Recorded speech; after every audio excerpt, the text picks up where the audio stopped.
Dito pala yun. Dito pala yun. God is good. All the time. Ba, syempre. Walang kaduda-duda yan. Naiyak ako dun sa mga awitin, naiyak ako sa prayers, naiyak ako sa mga testimonies. Lord, patibayin mo rin ang puso ko, Lord, na hindi rin ako maiyak sa mensahe. Okay po.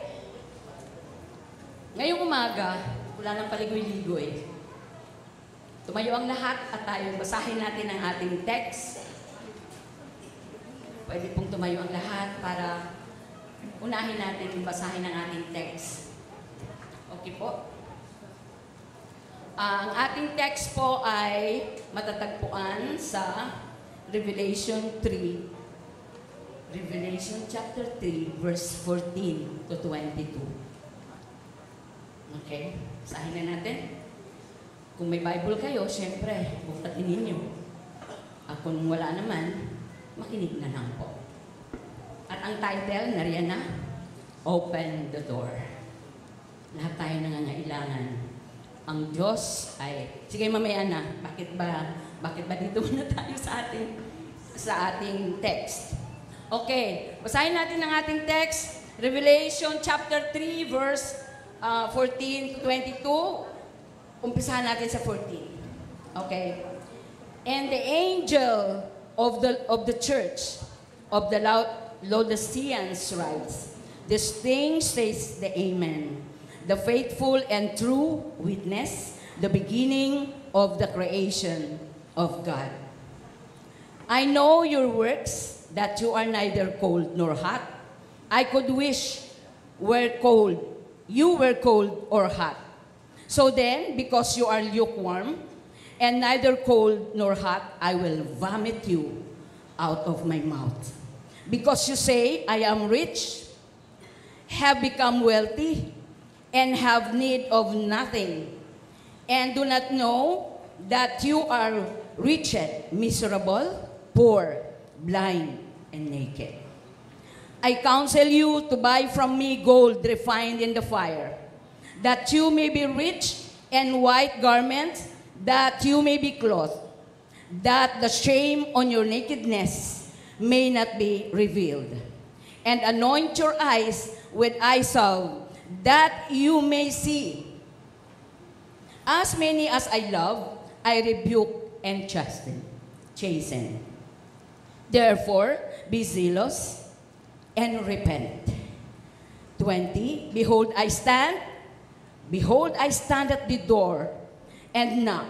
If anyone hears my voice and opens the door, I will come into him and dine with him and he with me. Basahin natin sa Tagalog ang 20, verse 20. Nakatayo ako, wala dyan, sige, makinig na lang po. Nakatayo ako sa labas ng pintuan at kumakatok. Kung di ring gininuman ang aking tinig at bubuksan ang pinto ng kanyang tahanan, ay magkasalo kaming kakain. Verse 21, To him he overcomes, I will grant to sit with me on my throne, as I also overcame and sat down with my Father on His throne. Tagalog, ang magtatagumpay, yun yung victorious. May victorious tayong daladala dyan sa ating mga puso dahil alam natin katotohanan na tayo ay victorious. At nakaupo ngayon sa tabi ng aking Ama sa kanyang luklukan. Verse 22, He who has ears, let him hear what the Spirit says to the churches. Ang lahat na may pandinig ay makinig sa sinasabi ng Espiritu sa mga iglesia. Okay? Let us pray. Amang banal, Diyos na makapangyarihan sa lahat, Lord, dear Father God, naririto po kami ngayon sa iyong paanan, Panginoon, na humihingi ng kapatawaran sa aming mga kasalanan, Lord. Pakalinisin mo kami upang matanggap namin ang biyaya, ang mensahe na nais mong ipagkaloob sa amin ngayong umaga. Speak, Lord. We are your sons and daughters. Nakikinig po kami.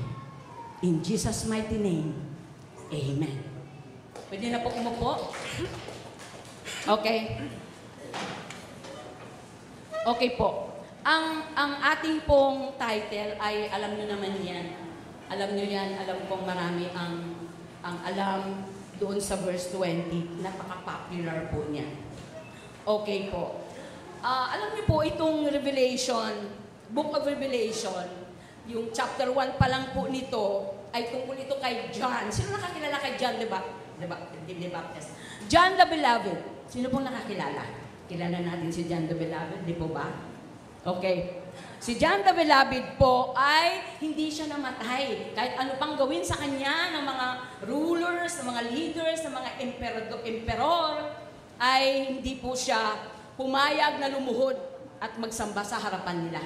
Kaya po, ang nangyari kay John, siya din po ang sumulat ng isa sa yung account na John sa 4 Gospels. Siya din po ang sumulat nun. At saka sa 1, 2, 3 ng John, siya din po. So, ang ibig po sabihin kung bakit hindi siya namatay, hindi siya mamamatay-matay, kasi may purpose pa, Pastor J. Pastor J, naririnig ko palagi yan. Hindi pa namamatay-matay kasi may purpose pa at ang Diyos mismo ang gumawa nitong purpose na ito. So, nandun na po siya, tinapon po siya sa Patmos. 80 plus na po siya, matanda na. Pero kahit ano pang disappointment, kanina narinig natin yung mga testimonies, yung mga disappointments, failures, diba? Yung mga hindrance sa buhay, yung mga atake ng kaaway, at kung ano pa, ay si John ay nag-praise. Pinuri niya ang Diyos at nag-worship lang siya sa Panginoon at na-reveal sa kanya, sa Book of Revelation, na-reveal sa kanya ang binigay sa kanya itong 7 churches. Okay? Itong 7 churches po, hindi na natin patatagalin, mahaba po, isa-isahin natin. So, nag-start po siya sa Ephesus, Smyrna, Pergamum, Thyatira, Sardis, Philadelphia, at Laodicea. Ang ating pong pag-aaralan ngayon ay ang kahuli-hulihang church. At yun po ang ating nangyayari ngayon sa mundong ito.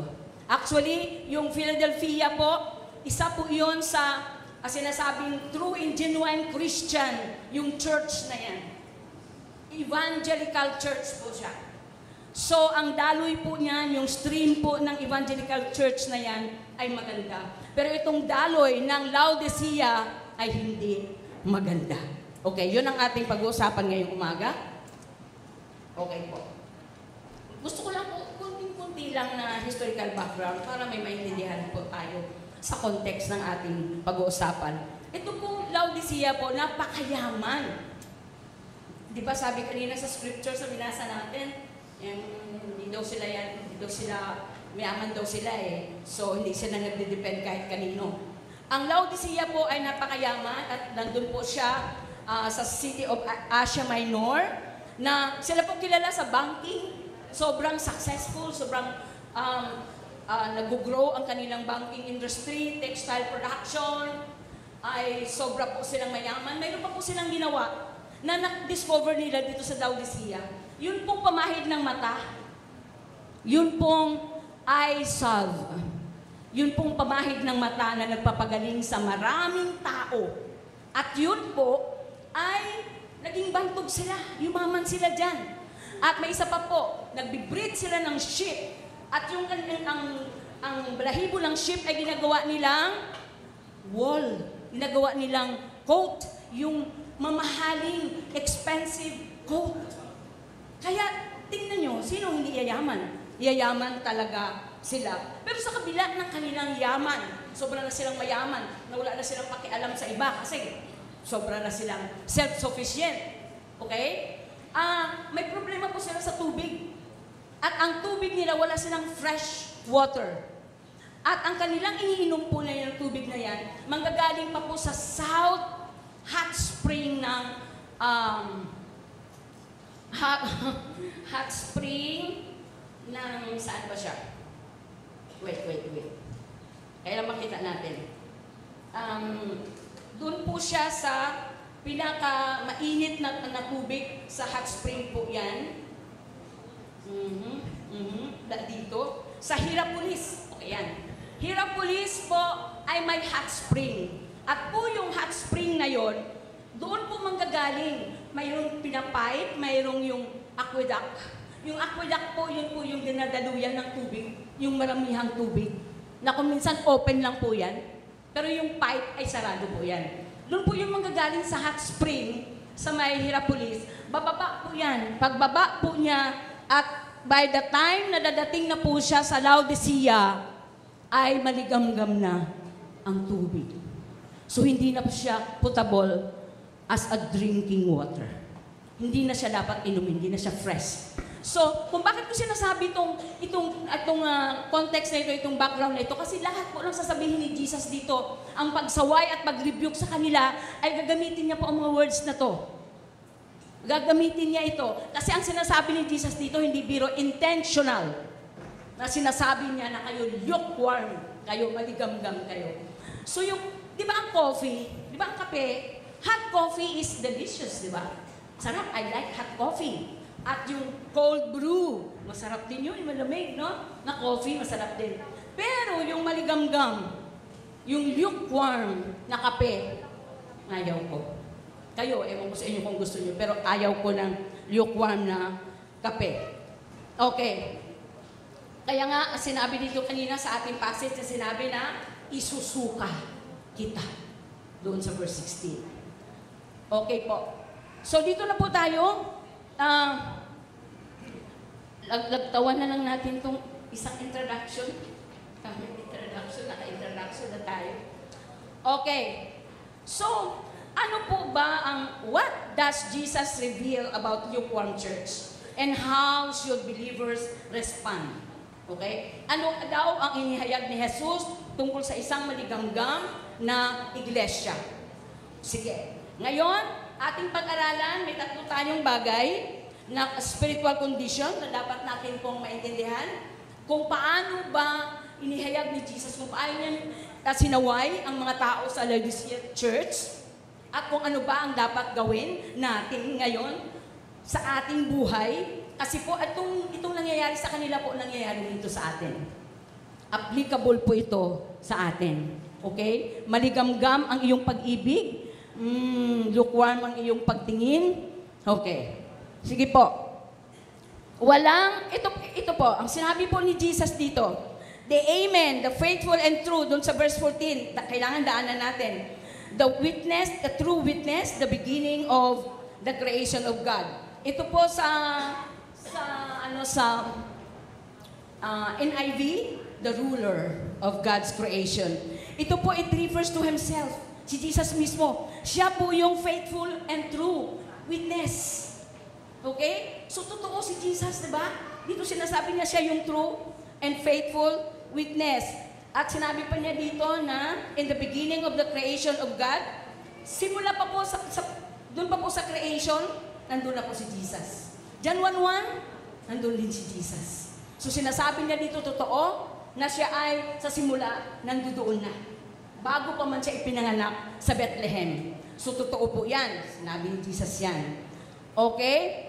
Tapos, ano pa? Ang iba pang natin dapat malaman. Okay. At ito po ang Amen. Ang Amen. Kung marami sa atin hindi nakaalam, si Jesus ay Amen. Amen. Ito pong Amen, ito po totoo. Verily, verily, I say unto you. Verily, I say unto you that it's true. The truth and nothing but the truth. Yun lang po ang salita ng Diyos. Yung Amen, kaya tayo po sa dulo ng ating prayer, nagko-conform tayo, nag-agree tayo, nagsabi tayo in Jesus' name, Amen. Kasi po si Jesus ay Amen. Siya po yung totoo, walang kasinungalingan, puro katotohanan lamang. Na sinasabi niya dito, kailangan marinig natin. Okay, so naintindihan na natin. Alam naman natin kung ano yung amen, di po ba? So hindi pala tayo basta-basta magsabi ng amen. Amen, amen. So dapat totoo. May katotohanan, kaya tayo nagkukonforme, nag-agree. Okay po? Sige po. Simulan natin sa komentaryo, sa commendation. Sinabi ni Jesus na kahit isang single good thing, wala siyang masasabi dito sa Laodicea. Grabe. Kung sa akin walang masabi si Jesus, kahit isang maganda o tama. Ay, lungkot. Kung wala akong ginagawa, wala siyang nakikita sa akin na tama. Ang sabi ni Jesus dito, even one single good thing, wala siyang sinasabi dito. Pero mayroon siyang comments. Okay? At ang comments niya, mayroon din siyang complaints. Ang comments ni Jesus ay lukewarm, maligamgam, self-sufficient, at wretched. Okay? Masama ang kalagayan, miserable, poor, blind, and naked. Hubad. So, ang ibig niya sabihin, sinasabi dito na ang nakikita lang ni Jesus sa Laodicea ay puro pangit. Puro hindi maganda. Okay? So, bakit puro pangit? Sige, alamin natin. Okay, ang ating unang spiritual condition na dapat natin malalaman at ating pag-aralan ngayon, number 1, the diagnosis of lukewarmness. Okay? Ang pag-diagnose sa pagiging maligamgam. Para bang kailangan natin tignan kung bakit siya maligamgam. Pero si Jesus alam niya kung bakit maligamgam tayo. Okay? So, A. Indifference is offensive to God. Yun, sinabi ko na kanina. Na yung kape, kung hindi masarap, i-rebuke ni God. Distasteful para sa kanya ang maligamgam na kape. No? Kaya nga sabi niya, ulitin ko, isusuka kita. So, tayo din, kung maligamgam tayo, kung maligamgam ang buhay natin, maligamgam ang pananampalataya natin, maligamgam ang ating paglilingkod, maligamgam ang pakikitungo natin sa ating kapwa, isusuka tayo ng Diyos. Kasi para sa Kanya, ay walang lasa, distasteful. Okay? So, inire-rebuke niya ang mga tao sa Laodicea dahil sila ay maligamgam. Sabi niya sa verse 15, I know your works, that you are neither cold nor hot. Alam ko ang ginagawa mo. Alam kong hindi ka malamig o mainit. Mabuti pa sana kung ikaw na lang ay malamig o mainit. Kung mainit tayo sa paglilingkod, sa pagmamahal sa ating ginagawa para mag-glorify si Lord, great! Diba? Pero kung malamig, may gagawin ang Diyos sa malamig na yan para painitin niya. At ibabalik ang init ng first love sa nanlalamig na yan. Pero, kung ang tao ay nasa gitna, ang isang paa niya nasa church, ang isang paa niya nasa mundo, yun ang i-rebuke ng Diyos. Marami pa din sa panahon ngayon na pag Sunday, spiritual tayo. Sisimba tayo. Parang ang tingin sa'yo ay talagang napaka-religious ng tao. Pero pag Monday, iba na ang ginagawa mo. Nandun ka na, bumabalik ka na sa buhay, sa mundo. May ganun po. I hope na wala yan dito sa atin. Kung bakit gusto ko talakayin ito, kasi ako ito noon. I want ko sa inyo ngayon. Ako ito noon. Naging ganito ako, naging sobrang maligamgam. Sobrang mapagkunyari. Okay? Sa showbiz ka ba naman nagtatrabaho? Di. Lahat ng pagkukunyari. Nandoon. Sige po, ang kasunod po, B po tayo. Di ba sabi kanina sa application Bible study na sinabi ko yung tawag dito, yung history background, kung ano ang Laodicea. Di ba sinabi na maligamgam sila, na sabi nga isusuka kita kung maligamgam ka.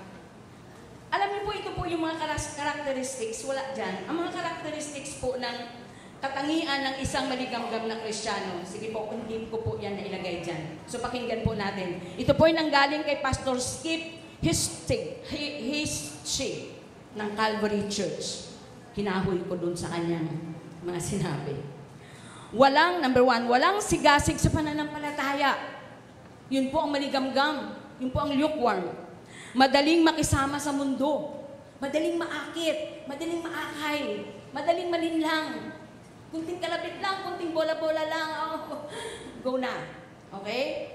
At number 3, hindi siniseryoso si Jesus o ang kanyang salita, Bible.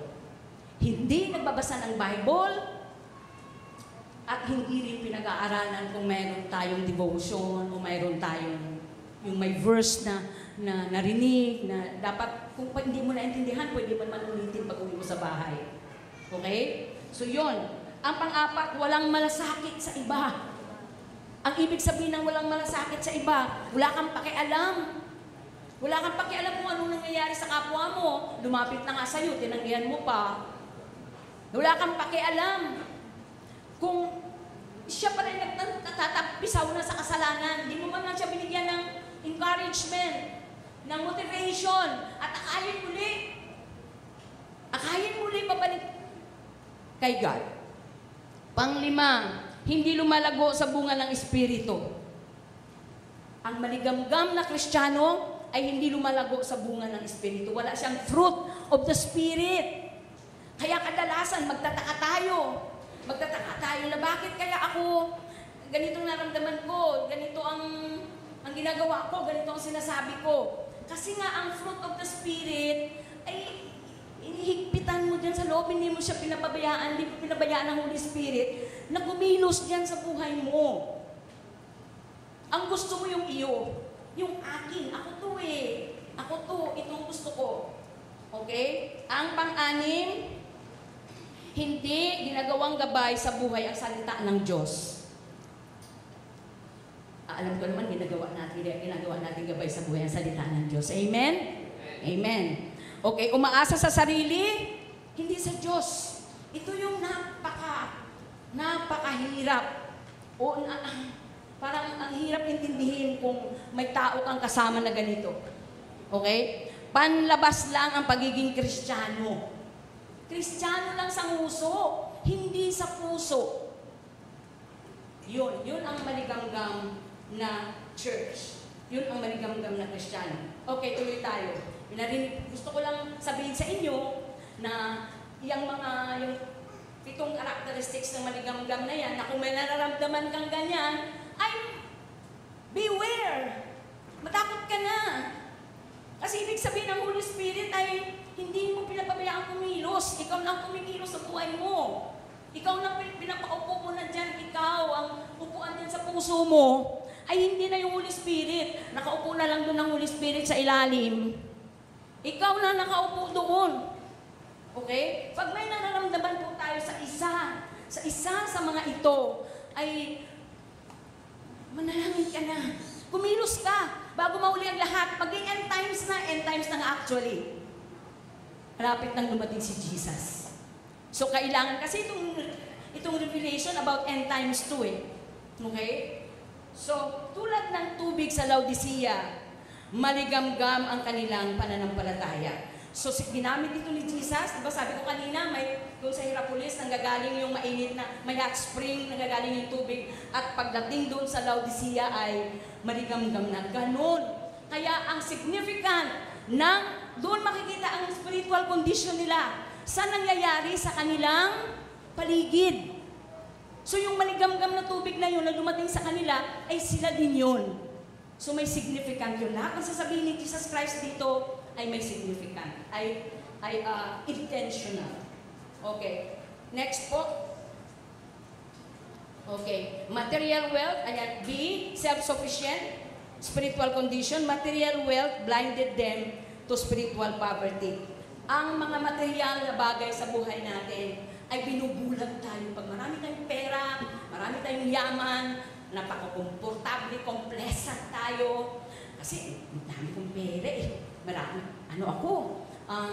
Kahit hindi na ako magsimba, kahit hindi na ako magbasa ng salita ng Diyos, kaya ko mabuhay. Kaya ko mabuhay na wala sila at wala ang Diyos. Yun ang kanyang iniisip. Yun ang kanyang nasa puso. Okay?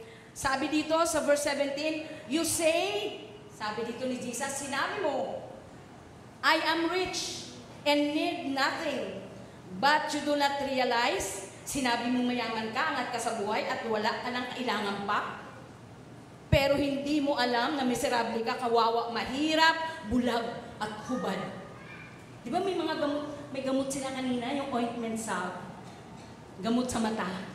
Pero ang spiritual eye nila ay si Jesus na makakagamot. Hindi kayang gamutin ng kanilang invention or yung natuklasan nila na gamot na nagpayaman sa kanila.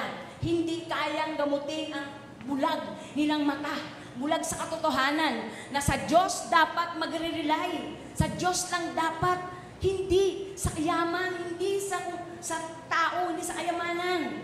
Kasi lahat na yan mawawala. Temporal lang yan. Pero si Jesus is eternal. Habang buhay, nakasama natin siya. Kung pabayaan natin siya, na mamuhay dyan sa ating puso at kumilo sa ating buhay. Okay, ang pagkatao ay self-sufficient. Pag ang tao ay self-sufficient, hindi siya depende sa Diyos. Naging ma-pride siya. Sariling kakayahan lang niya ang kanyang sinasabi, umaasa. Believe siya sa kanyang sarili. Okay? Hindi na niya kailangan ng ibang tao at ito hindi tama sa mata ng Diyos. Kasi tayo, kailangan natin ang relationship with each other. We need each other. Sabi ko na din ito dati sa aking pag-share ng word na nakaraan pa na we need each other. Kailangan natin ang isa't isa. Hindi tayo katulad ng mga tao sa Laodicea na sinasabi nila wala silang kailangan sa iba dahil self-sufficient sila. So we need each other, especially we need the Lord, and we need to be connected and dependent upon God. Hindi natin may pagkaila na kailangan natin ang ating kapwa, ang ating community, itong ating church. At by the way, ang church ay hindi itong building. Ang church ay tayo. Ikaw, ako, tayong lahat. Tayo ay church. Itong building, dito lang tayo nag-assemble. Dito lang tayo nagkikita-kita. Pero ito ang ginamit ng Diyos, ang church, upang magsama-sama tayo. So may purpose kung bakit may building na church. Amen? Okay, sunod. Bilis-bilisan na natin. Ito yun kung bakit sinasabi nila na self-sufficient sila. In 60 AD, the year of the Lord, ay mayroong earthquake na nangyari sa Laodicea. At halos siguro na demolish ang Laodicea City. Alam nyo ba, ang sabi ng gobyerno, tutulungan namin kayo i-rebuild ang inyong city. Sagot ng mga taga-Laodicea, no, thank you. Hindi namin kailangan ng tulong nyo. Kaya namin i-rebuild ang aming city dahil may kakayanan kaming gawin. Tinanggihan nila. Diba? So, anong pinapakita doon? No, anong pinapakita din? Meron ba sa atin no, na tinutulungan ka na nga, ang yabang-yabang mo pa, tatanggi ka pa. O sila kasi self-sufficient, kaya tumatanggi. Okay? Pero tayo, pag tinulungan tayo at alam natin kailangan natin ang isa't isa, ay tinatanggap natin at pinapasalamatan natin sa Diyos at pinagdadasal natin ang taong tumulong. Amen? So, we have enough money ourselves. Mayaman kami. Kaya namin ipatayo muli ang aming city. It was a proud thing. It was a saying that we don't need anybody. We are the captain of our ship. We know our destiny. We don't need you. Thank you very much. Ganun sila kayabang. Okay. So, alam namin ang mabuti para sa amin. Yun ang kanila. Alam namin ang mabuti para sa amin. So, wag mo kang pakialaman. Mapera kami. Wag mo kang pakialaman. Marami kami pera. Kaya namin. Ilan pang building na tayo namin. Okay? Sunod. And, sa verse 17, pero hindi ninyo alam, sabi ni Lord. Sabi ni Jesus. Itong sulat na to ito ay sulat na dinictate kay John para dalhin sa angel ng mga churches. Sulat ito na dinictate kay John. Kaya sinusulat ni John ang dinidictate ni Lord at nadalhin niya sa Laodicea. Okay. Pero, sabi dito sa verse 17, pero, hindi ninyo alam, miserable kayo, kawawa, mahirap, bulag at hubad. O yan, ginamit na naman ni Jesus yung kaninang sinabi natin sa ating history background. No, ang salitang ito ginamit ni Jesus para ma-describe ang kanilang spiritual condition. Kahit kayo ay materially well off, sinasabi ko sa inyo, as far as I'm concerned, your walk with me, si Jesus to, your walk with me, your spiritual relationship with me, you are wretched and miserable and poor. You are bankrupt. Diba? So, ang banking industry nila sobrang masigla. Maraming pera. Pero sabi ni Lord, you're bankrupt. Bankrupt pala ang isang Kristiyano na hindi talaga dumidepende sa Diyos. Okay? Ano pa? Ang tunay na kayamanan na kay Lord, I mean the real wealth is being wealthy in a relationship with the richness of our walk in Christ, much more valuable than material possessions in this world. Sapagkat pwedeng mawala ang lahat ng kayamanan sa mundong ito, pero may Jesus ka pa. Diba?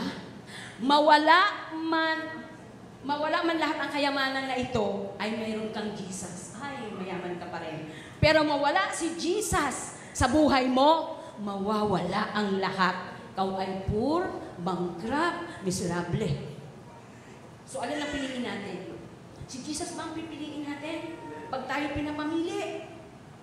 Of course, kailangan natin ng pera. Sino mo nagsabi hindi kailangan ng pera? Kailangan natin. Kailangan natin ng pera. Paano magpapagamot? Paano bibili ng nyam-nyam, ng am-am? Kung wala tayong pera. Kaya lang, huwag sila kasi dinudiyos nila yung pera eh. Yun ang masama eh. Di po ba? Kailangan natin ng pera. Kaya Lord, financial breakthrough, Lord. Bigay mo sa mga nangangailangan sa mga oras na ito, Lord. Kailangan namin ng pera, Lord. Hindi namin yung Diyos yan, Lord. Thank you, Lord. Thank you, Lord. Okay.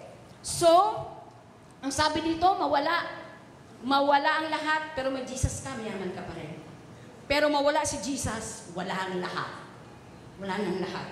Okay. Dito na tayo sa ating number 2, sa ating tawag dito, spiritual condition, number 2. Okay. A, Christ offered true richness. Si Kristo ang tunay na kayamanan.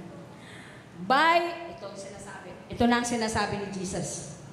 Buy from me gold refined by fire.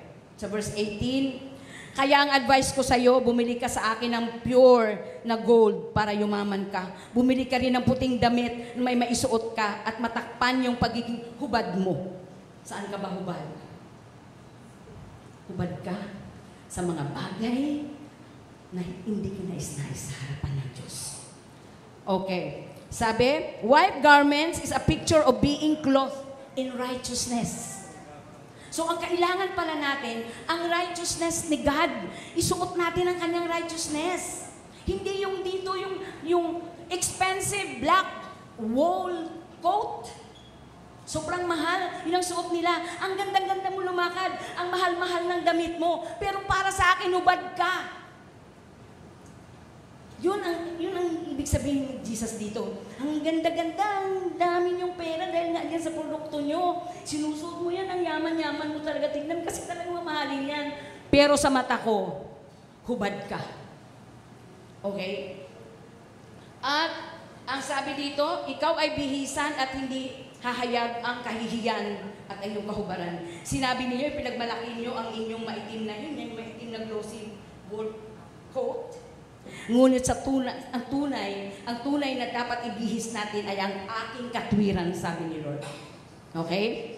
Sabi niya, sa natitirang bahagi dito sa verse 18, pahiran mo ng pamahid ang iyong mata.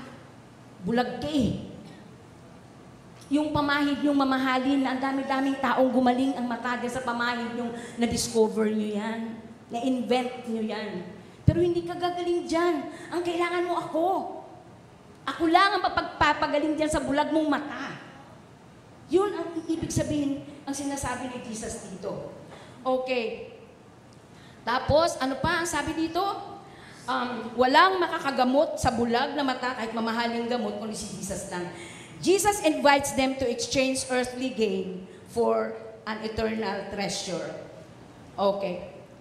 Pag si Jesus ay kailangan, kung kailangan na sa panahon na ito, si Jesus ang ating paglilingkuran.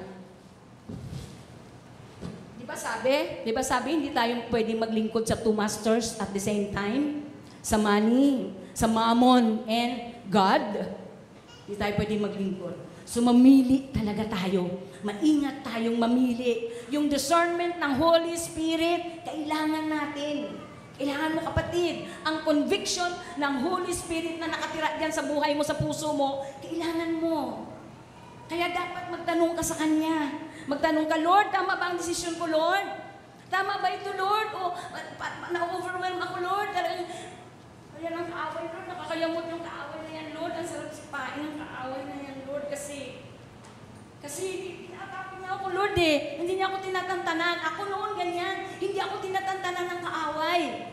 Mabaliw-baliw na ako kasi alam kong inaatake ako ng kaaway. Okay. Discipline.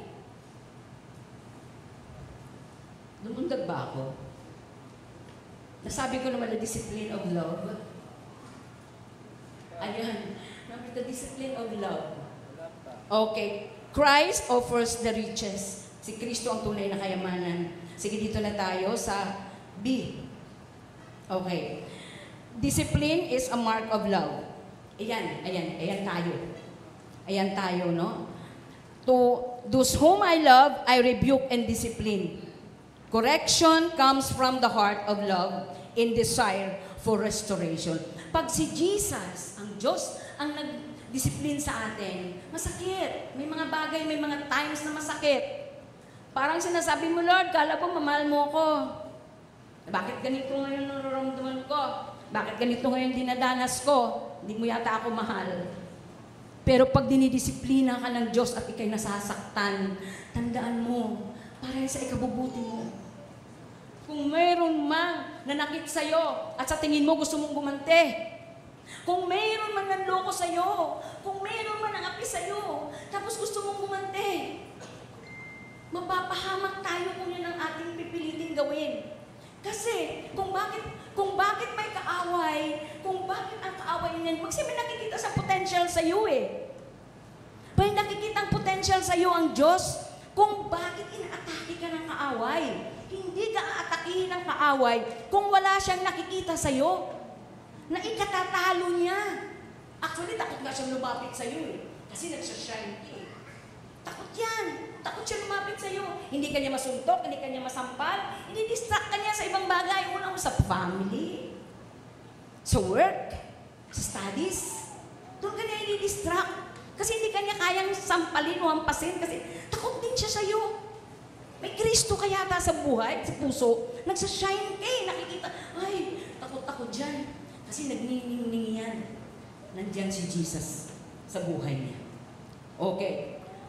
Ngayon, alam niyo po ba, yung disiplina, nasabi na natin ang disiplina, pag dinidisiplina. Di ba ang magulang natin, pag dinidisiplina tayo ng ating magulang, di ba, nasasaktan tayo, pero dahil mahal tayo ng ating nanay at tatay, ay niyayakap pa rin tayo pagkatapos. Inaamok pa nga tayo eh. Dinadala tayo sa Jollibee.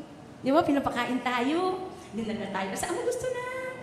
Di ba? Anong gusto mo bilhin na? Kasi mahal tayo. Dinidisiplina. Ganon din ang Diyos. Pagkatapos niyan, may reward. Pag ang nilalampasan mo lahat ng mga pagsubok sa buhay. Okay, sige, dito na tayo. Dito na tayo sa kabila ng pagsaway ni Jesus sa mga tao ito. Di ba kung ating titignan, wala siyang sinabi na mabuti. Pero may puso pala si Jesus sa mga Laodicea. Mahal niya pala. Kahit gaano ka pa pala kasamang tao, Jesus died for you. Jesus died for them. Kahit sila pa yung walang kakwentang-kwentang tao, kahit gaano pa sila kasama. Ang Diyos siya ay compassionate. Mahal niya tayo. Sabi niya dito, dahil mahal niya ang taga-Laodicean, kahit ganun kasama sila. Kung titignan natin, nasama nila eh. Tinatalikuran, actually, apostate nga ang tawag sa kanila. Pero hindi ko ginamit yung apostate. Kasi ang apostate meaning, tinalikuran na talaga nila si Jesus at ang kanilang pananampalataya. Dito lang tayo sa lukewarm kasi ito yung tayo eh. Hindi tayo tumatalikod sa Diyos, di ba? Hindi tayo tumatalikod. Kahit ano pang mangyari, stand still. Nandito lang ako, Lord. Sige, Lord. Anong gusto mong gawin ko, Lord? Ganon. Okay? So, may puso pa rin ang Diyos sa kanila kahit gaano sila kasama. Ang sabi ng Diyos sa kanila, sinaway at dinisiplina ang mga minamahal ko. Sabi niya, sinasaway ko, pinapalo ko, at dinidisiplina ang mga mahal ko. So, mahal niya ang mga taga-Laodicea. Tayo din, mahal tayo ng Diyos. Kahit kung minsan, ayaw magsimba, ayaw mo punta sa ministry, kahit kung minsan, ang dami mong dahilan, nagdadahilan ka na lang, sinasabi mo kung minsan, ganito, ganun, pero ang totoo, wala naman pala. Gusto mo lang pala matulog, o gusto mo lang pala, may ano pa lang pala, ganito, ganyan. Pero mahal ka pa rin ni Lord. Ibabalik at hipuin ka niya talaga. Halika na, anak. Punta na sa ministry. O, di ba? Totoo yan, nararamdaman niyo yan. Ako hindi niyo nararamdaman yan, ewan ko sa inyo. Okay. At tinawag pa rin niya silang, tinawag pa rin niya silang magsisi. Magsisi kayo. Magsisi at hindi niya tinuloy ang itinakwil. Hindi niya tinakwil yung mga taga-Laodicea. Tayo naglilingkod tayo sa takwil ni Lord. Kung umabsent ka man minsan sa yung ministry, hindi ka umabsent ka kahapon, umabsent ka ng isang linggo. Hindi naman ganun. Okay? Ang Diyos ay may tinitignan niya pa rin ang puso mo. Dahil sa puso lang nakikita kung ano talaga ang iyong motibo. Okay. May lugar pa rin para sa kanila kung sila ay nagpapakumbaba at magsisi. Dahil ang nais ng Diyos ay ang personal na relasyon. Hindi relihiyon yun. Ang nais ng Diyos ay personal na relasyon. An intimate relationship with God. Mag-fellowship siya sa iyo, kasama ng pamilya mo, kung papasukin mo siya. Okay. At hinugtong pa niya dito sa verse 20. Ito na yung verse 20. The invitation to fellowship. Okay, ang pagyayaya sa pakikipag-ugnayan. Okay. Letter A, Christ knocks at the door. Ayan. Kita niyo ba yan?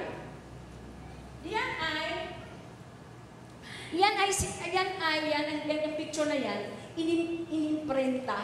Ano ba tawag doon? Ipinaint yan ni Warner Elias Salman ng 1942.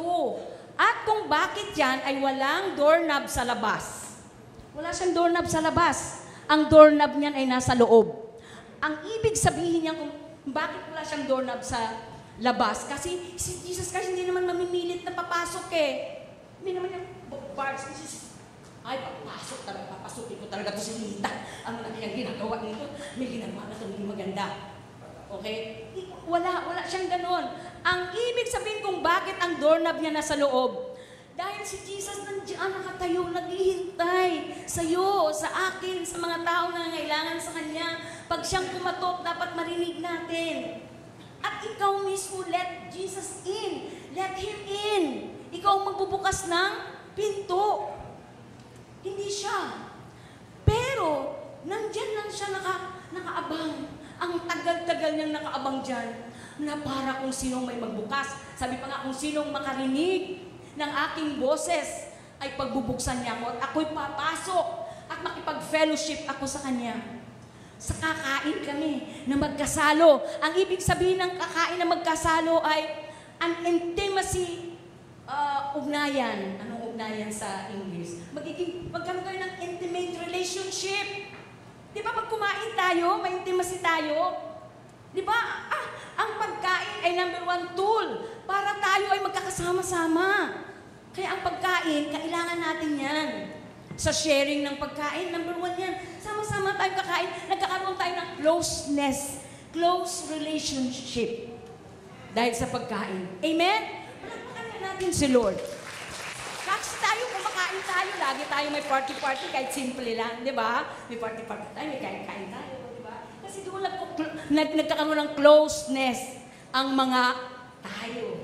Yung community, yung church, yung magkakaibigan, magkakapamilya, mag-asawa. Amen? Okay. At pagkatapos niya, ang sabi pa dito, ang sabi na, basahin ko ha, makinig Makinig ka, nakatayo ako sa may pinto at kumakatok. Kung may makarinig sa boses ko, pagbubuksan ako, papasok ako, kasama kaming kakain. Okay, nasabi ko na ang painting na yan ay walang doorknob sa harap. Okay. A personal or persistence call to intimacy. Kaya tayo, kung tayo ay nagsama-sama, kung tayo ay nag-uusap-usap, ay, tara, may ano tayo, may lakad tayo, tapos may baon tayong pagkain. Hala, doon magsisimula ang closeness ng isa't isa. Kasi sasalo tayo sa pagkain, kahit gaano pa man yan, kahit tuyo, kahit saging, kahit kamote, kahit konti. Amen? Okay, dito tayo sa B, letter B. Promise to the overcomer. Eternal reward awaits to those who respond and remain faithful. So sa atin, nakalimutan na natin ang Laodicea. Tayo na. Tayo tumanggap na kay Jesus Christ. Tayo ang kanyang bride. Alam mo ba na si Jesus Christ ang ating groom? Sinasabi niya itong sa verse 20, hindi naman ito sinasabi ito sa mga unbelievers o sa mga tao na hindi siya kilala. Sinasabi niya ito sa nakakakilala sa kanya. Kumakatok siya sa puso mo, sa pintuan mo, dahil alam niyang anak ka niya.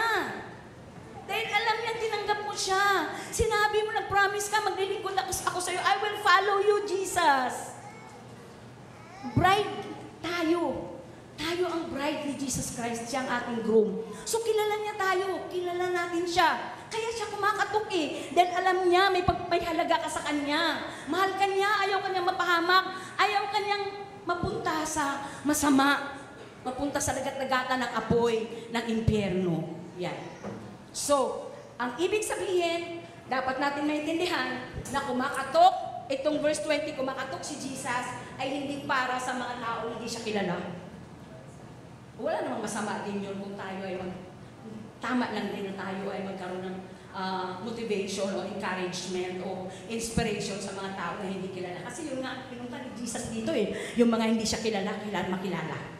So dito po, ang kumakatok si Jesus dahil sa tayo. Kaya kung tayo po, si Jesus Christ, sino ba siya?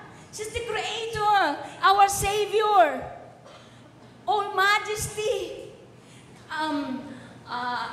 omniscient, omnipresent, omnipotent, all-powerful, sovereign God is at your door. Nandiyan siya sa pinto ng iyong puso. Yung makapangyarihan sa lahat ng Diyos na namatay sa krus ng Kalbaryo para iligtas ka, binayaran niya ng napakamahal. Napakamahal ang binayad ni Jesus. Inala niya ang kanyang buhay para maligtas ka, matubos tayo sa kasalanan. And yet, anong ginagawa natin? We're just here playing games about our salvation. Yun ang nakakalungkot.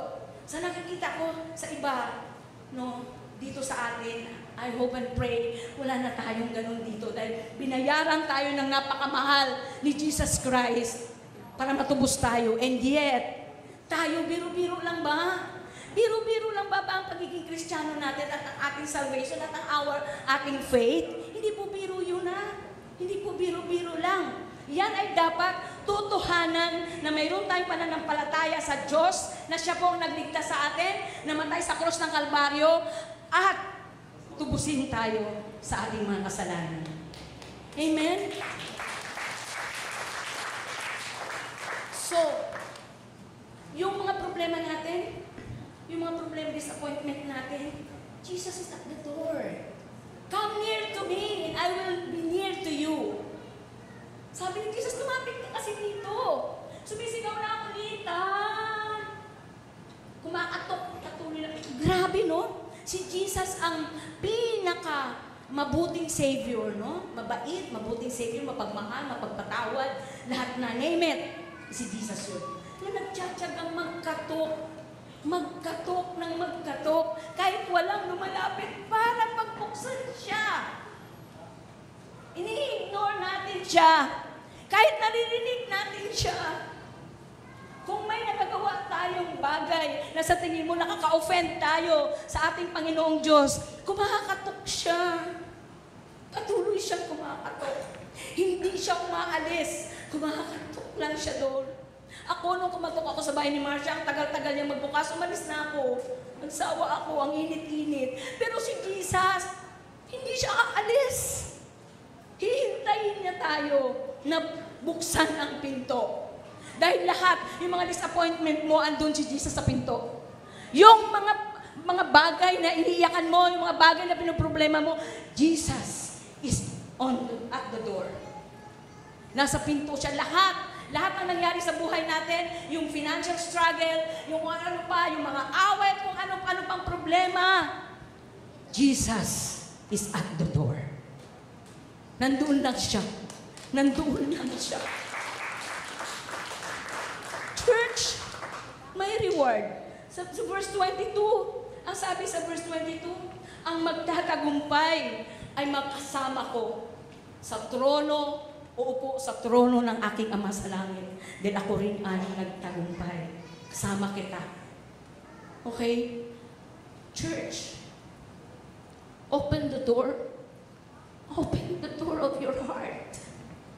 Open the door of your house. Open the door. Huwag mo pagsaraan si Jesus. Huwag mo siya hayaan i-ignore. Pagbuksan mo siya, naghihintay siya sa iyo.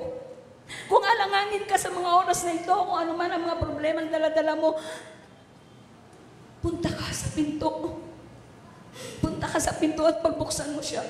At papasukin mo siya. At once na pumasok siya, magkakanig kayo, kakain kayo, magkasama kayo, magkakaroon kayo ng relationship na maganda. At pagkatapos niyan, doon mo lang marirealize na si Jesus lang ang kailangan mo. Dahil siya lang ang makakagamot sa lahat ng ating sakit. Siya lang ang makapag-alis ng lahat ng bigat sa ating buhay. Siya lang, wala nang iba. Tandaan natin, si Jesus lang. Only Jesus Christ alone. So church, nandyan ngayon si Jesus sa pintuan ng inyong mga puso, ng inyong mga buhay, kumakatok. Dahan siyang kumakatok. Pagbubuksan mo ba siya? Pagbubuksan niyo ba siya?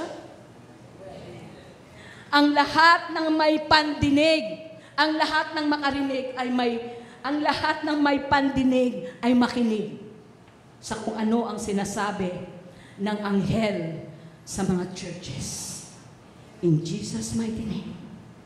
Amen.